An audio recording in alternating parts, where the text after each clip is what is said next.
السلام علیکم ناظرین۔ دنیا میں ہر چیز مر جاتی ہے، فانی ہے، مگر خون شہادت کے ان قطروں کے لیے جو اپنے اندر حیات الہیہ کی روح رکھتے ہیں کبھی فنا نہیں۔ پھر ایسے خون شہادت کا کیا مرتبہ جس میں لڑنے والوں نے صرف اللہ تعالیٰ کی خوشنودی کو اپنا مرکز عمل سمجھا۔ دنیا کی تاریخ میں لڑائیوں اور جنگوں سے بھری پڑی ہے، لیکن وہ جنگ جس کا مدعا نہ جہانگیری ہو، نہ اقتدار کا شوق ہو، نہ مال غنیمت جمع کرنے کا لالچ، بلکہ صرف اور صرف اللہ کی رضا کے لیے ہو، یہ بڑے دل گردہ چاہتی ہے۔ آپ تمام غزوات اٹھا کر دیکھ لیں، آپ کو ان میں دو ہی چیزیں قدر مشترک نظر آئیں گی۔ اول جہاد فی سبیل اللہ، دوم اپنی مدافعت۔ اسلام کی پہلی جنگ بدر بھی مسلمانوں نے اپنی مدافعت میں مشرکین مکہ سے لڑی۔ آج کی ویڈیو میں جنگ بدر کے بارے میں ہی آپ کو بتائیں گے۔ 17 رمضان المبارک سن 2 ہجری جمعہ کے دن کفار مکہ اور اہل ایمان کے درمیان بدر کے مقام پر معرکہ ہوا۔ یہ ایک گاؤں کا نام تھا جہاں ہر سال میلہ لگتا تھا۔ یہ مقام شام سے مدینہ جانے کے دشوار راستے سے ہو کر گزرتا ہے۔ مکہ کے تجارتی قافلے یہاں سے ہو کر گزرا کرتے تھے۔ قریش کے تجارتی قافلہ سے حضرت عبداللہ کی جھڑپ ہو گئی، جس میں قریش کے ایک رئیس اعظم کا بیٹا قتل ہوا اور 2 گرفتار ہوئے۔ اس واقعہ نے قریش کو مشتعل کر دیا۔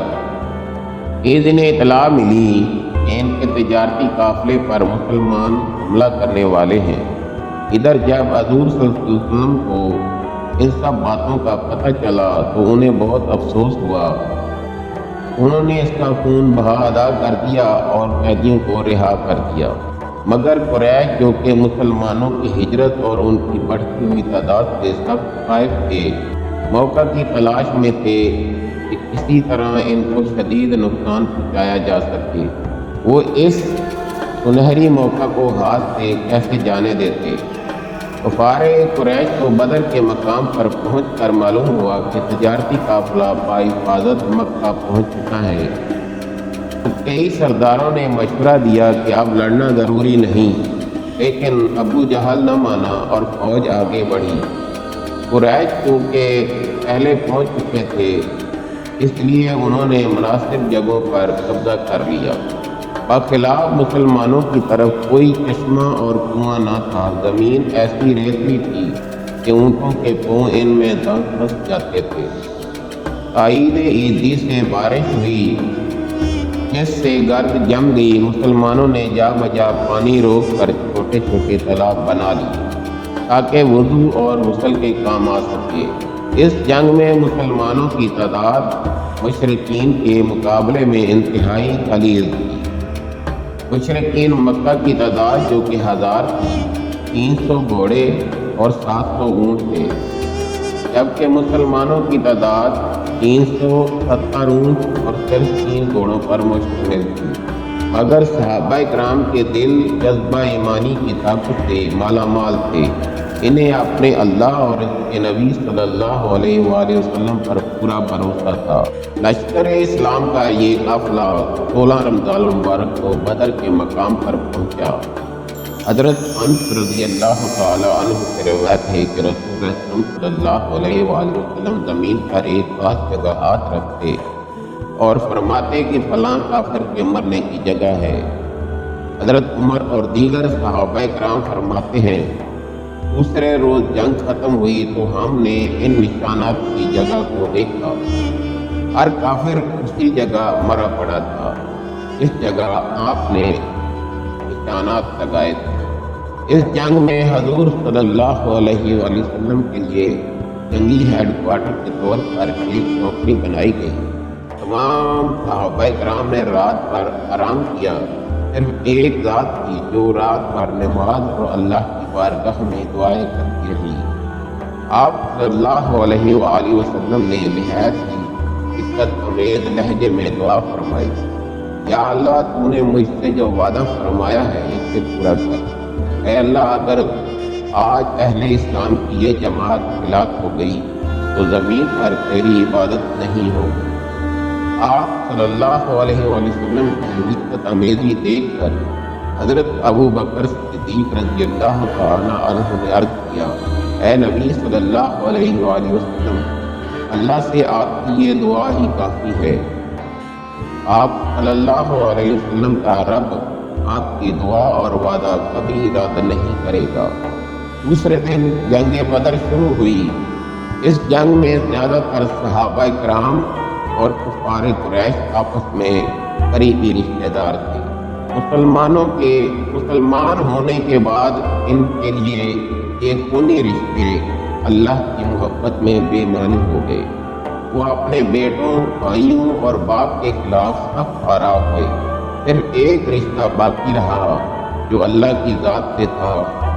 اس جنگ میں کافروں کو سخت نقصان اٹھانا پڑا۔ ابو جہل اور عتبہ جیسے بڑے سرداروں کے قتل کے بعد قریش نے سپر ڈال دی۔ مسلمانوں نے ان کو گرفتار کرنا شروع کر دیا۔ قریش کے بڑے معتبر لوگ گرفتار ہوئے۔ حضرت صلی اللہ علیہ وآلہ وسلم نے فرمایا، کوئی جا کر خبر لائے کہ ابو سفیان کا کیا حال ہے۔ حضرت عبداللہ بن مسعود نے ابو سفیان کی گردن کاٹ کر آپ صلی اللہ علیہ وسلم کے قدموں پر رکھ دی۔ اس جنگ میں مسلمانوں کے 14 صحابہ کرام کی شہادت پائی، جبکہ قریش کے بڑے سرداروں سمیت 70 لوگ مارے گئے اور اسی قدر گرفتار ہوئے۔ اس جنگ کے بعد قریش کا نشہ حرن ہو گیا۔ بدر کی فتح سے مسلمانوں کی قسمت کا پانسا پلٹ گیا۔ اب وہ محض دین اسلام کے مبلغ ہی نہ تھے کہ بلکہ ایک سیاسی طاقت کی حیثیت بھی اختیار کر چکے تھے۔ انہوں نے ظالمانہ قوت کو مٹا کر عدل و انصاف کی سلطنت قائم کرنے کی بنیاد رکھی۔ اس جنگ سے مسلمانوں کے لیے کئی پہلو سے سبق اور نئی راہیں موجود ہیں۔ ایک طرف آپ صلی اللہ علیہ وآلہ وسلم نے قیدیوں سے اچھا سلوک کرنے کا حکم فرمایا، دوسری طرف آپ صلی اللہ علیہ وآلہ وسلم نے فدیہ دے کر انہیں چھوڑنے کا حکم بھی دیا۔